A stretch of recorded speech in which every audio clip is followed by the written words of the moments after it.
Ibrahim Traoré was invited to Ghana's inauguration, and as he walked into the room, something unexpected caught everyone's eye. A gun visibly strapped to his side. But why would a leader bring a weapon to such a high-profile diplomatic event? What does this bold move mean?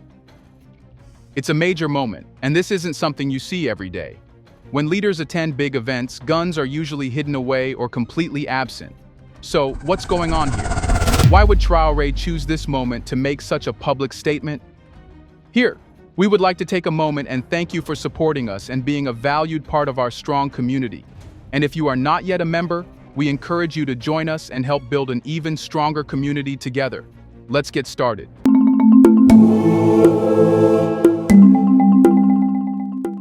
Okay, imagine you are at this inauguration. Ghana's new president is about to be sworn in, and everything is going as planned. There's this sense of anticipation, a collective breath being held. Dignitaries from all over, including heads of state and top officials, are mingling, exchanging handshakes, and all eyes are on the big moment. But then, the unexpected happens. Ibrahim Traoré walks into the room. And it's not just his presence that stands out. No, it's the visible gun strapped to his side. The room goes silent for a moment, making you wonder if everyone else is seeing what you are seeing. It's a high-profile event. Heads of state don't just show up with weapons, especially not at something as ceremonial as this. So, naturally, everyone's trying to figure out why. Was this some kind of statement? Was this a message to the world, or just a precaution? In a moment that's supposed to be all about hope, peace, and the start of something new, Traoré's gun became the focal point. And let's be honest, when a military leader shows up with a weapon in public, people are going to react. The last thing you want is to distract from the ceremony, but that's exactly what happened. Here's the thing.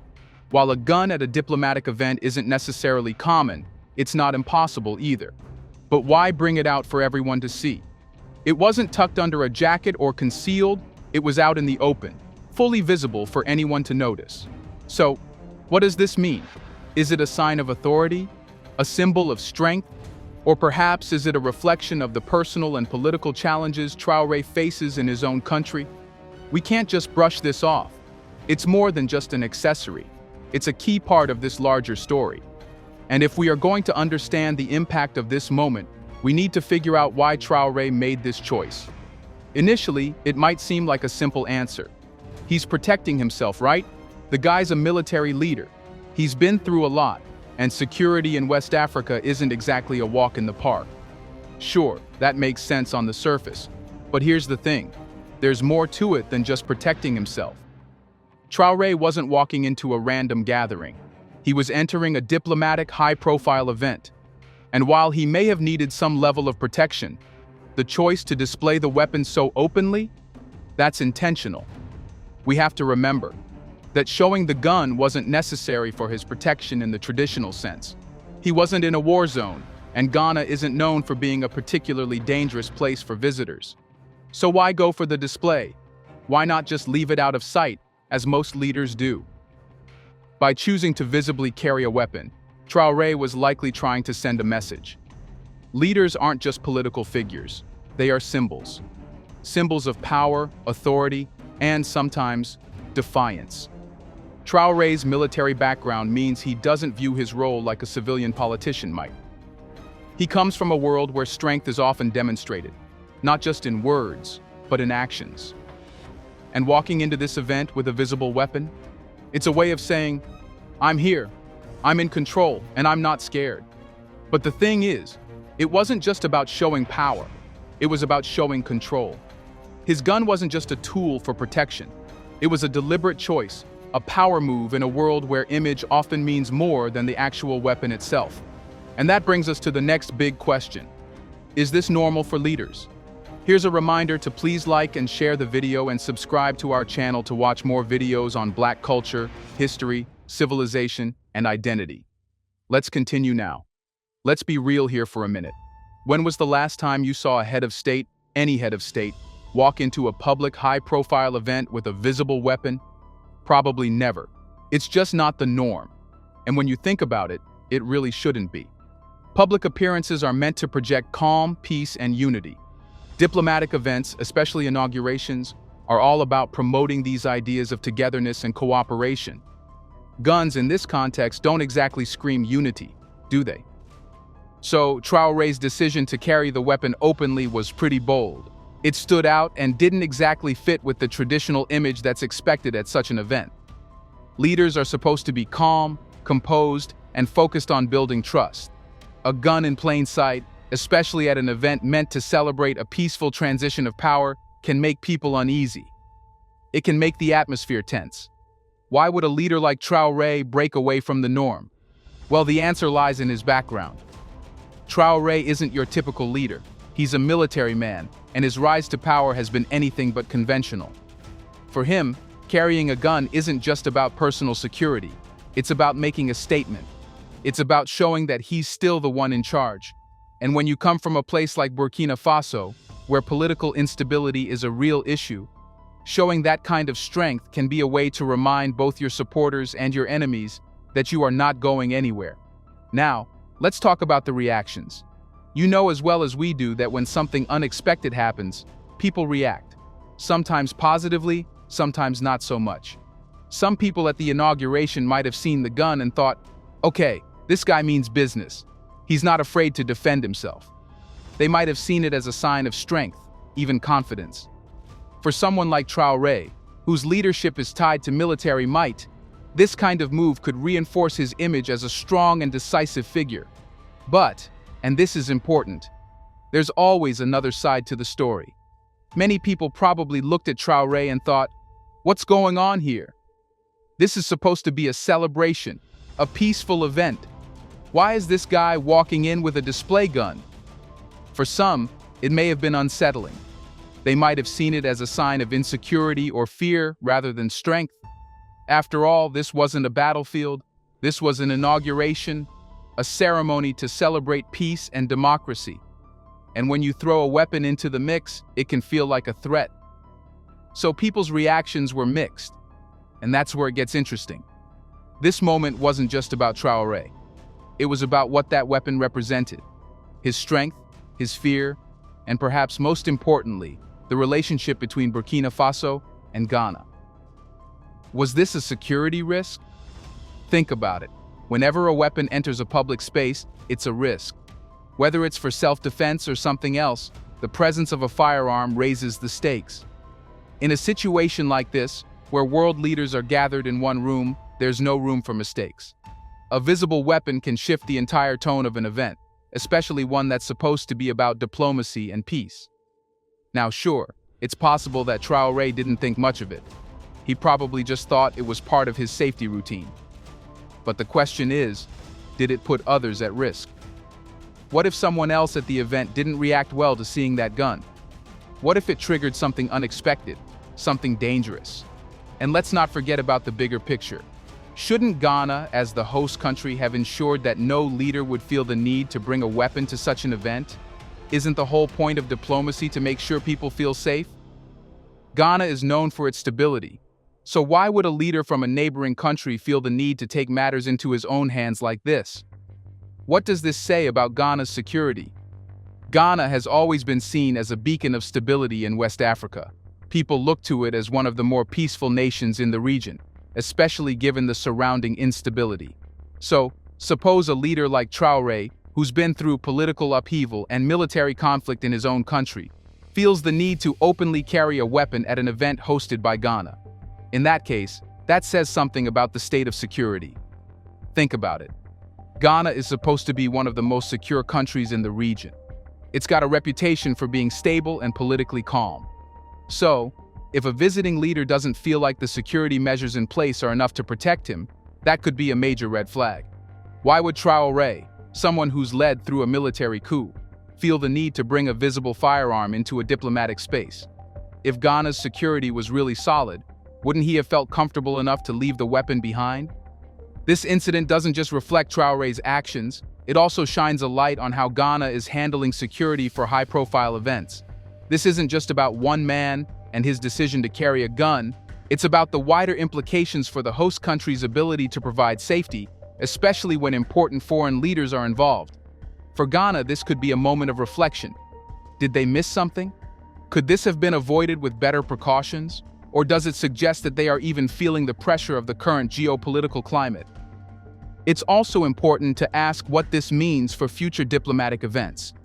If Ghana's security protocols are called into question now, how will that affect its relationships with other African nations?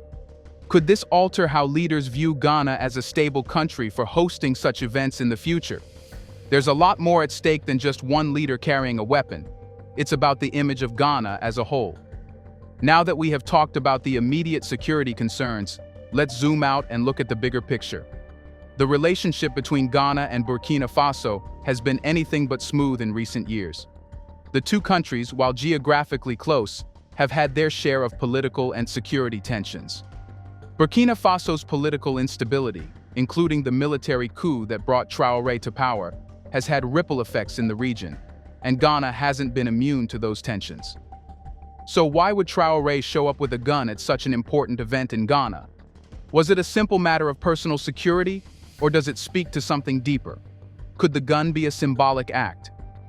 Some might say this moment was more than just a gesture of power. It could be a sign that the relationship between the two countries is still a bit strained. After all, why else would Traoré need to carry a weapon when visiting Ghana if he didn't have some lingering distrust or concern?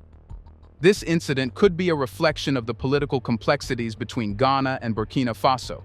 Maybe it's a subtle acknowledgement that there are still unresolved issues between the two nations. While the public face of diplomatic relations might be cordial, this moment of tension, when a leader feels compelled to display a weapon, shows that the relationship might not be as smooth as it seems. At the same time, it's possible that Traoré's decision to attend the inauguration with a visible weapon could signal a desire for something more. Perhaps he's trying to send a message that, despite the past, he's open to building stronger ties with Ghana. But the way he chose to present himself, publicly displaying a firearm, complicates that narrative. Could this act be seen as both a sign of resistance and an opening for dialogue? It's one of those moments where the meaning isn't clear-cut, and it leaves the door wide open for speculation. And why is Traoré in the spotlight? Ibrahim Traoré didn't just appear on the global stage by accident.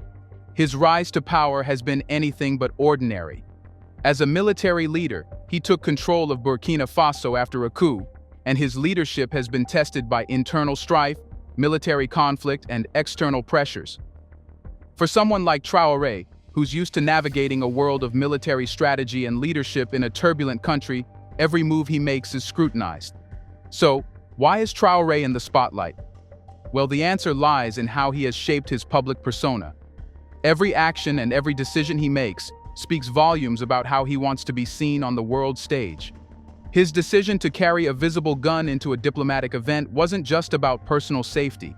It was a way of reinforcing his image as a strong, unyielding leader. It was a reminder that, no matter what happens, he's in control. It wasn't just about walking into Ghana, it was about making sure everyone knew who was in charge. This moment wasn't just about showing that he was ready to defend himself. It was about projecting his military background and leadership style onto the global stage. For someone whose power is rooted in the military, projecting strength is often the name of the game. But Traoré's rise to power wasn't just about military might.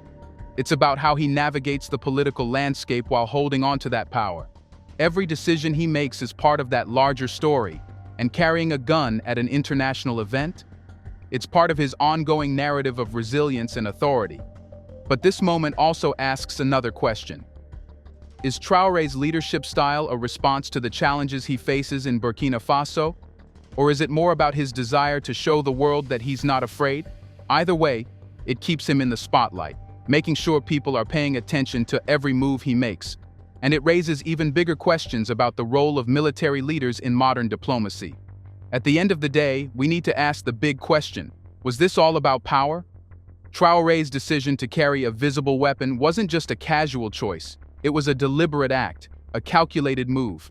By walking into the inauguration with that firearm on display, he was asserting his authority. This wasn't just about protection, it was about making sure everyone knew who was in charge. When a leader carries a weapon in such a public, high-profile event, it's more than just a symbol of self-defense. It's a statement. It's a way of saying, I'm in control, and I will do whatever it takes to protect that control. For someone like Traoré, whose rise to power has been marked by military action, showing strength is crucial. But here's the question. Is this display of strength coming from a place of confidence, or is it coming from a place of fear? Could it be that Traoré is trying to remind the world that, even in a diplomatic setting, he's not someone to be underestimated? That gun wasn't just a tool for self-defense, it was a symbol of his leadership, his readiness, and his willingness to face any challenge head-on. Whether it was about security or power, this moment was about making sure everyone understood who was in control. But of course, power isn't always about what you show on the outside.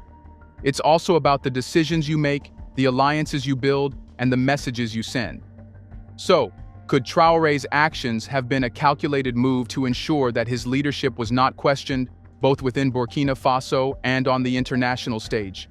Now, we come to the final question. What happens next? This one moment, Traoré walking into the Ghanaian inauguration with a visible weapon, has the potential to shape the relationship between Ghana and Burkina Faso.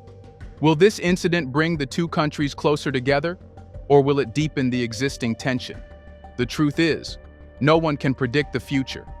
But one thing's for sure, this moment is a reminder that diplomatic relations are delicate, and one action can shift the entire narrative.